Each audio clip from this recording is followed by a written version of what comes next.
Being able to infer a form automatically is of course great, but we typically still want to be able to configure that form to a certain extent. We might want to set our own labels or set our own error messages. And both can still be done with our model form. We can add more settings in this meta class for this. For example, a labels key. This wants a dictionary as a value then, and then we use our property names in the model, which identify these different properties and their form inputs which will be rendered, and we set our labels as the values for those keys then. So here we would add a label of user name. By the way, let me use double quotes here as well. So username, and give this a label of your name. And for the review text, I'll add a label of your feedback.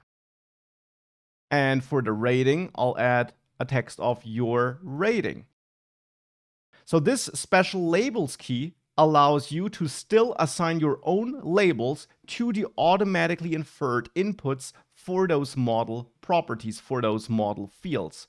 And hence, if I reload, we now have our own labels back. We can do the same for the error texts. For this, there is the error messages key, which we can set in the meta class. And we can set this to a dictionary as well, and it then works in a similar way as the labels.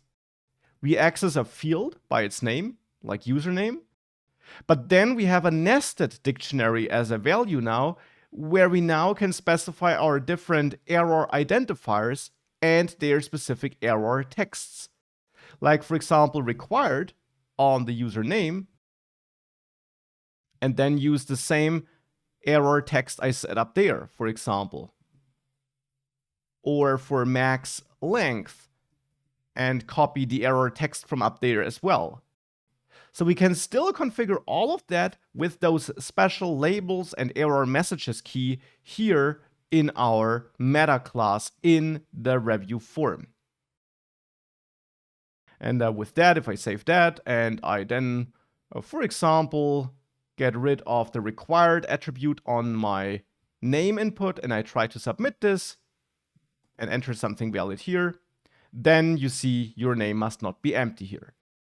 So that all still is possible and works with the model form, but we in general infer our form from the model. And it's up to you whether you prefer this approach or this approach. There is nothing wrong with managing your own form and your own model and then combining it only in the view.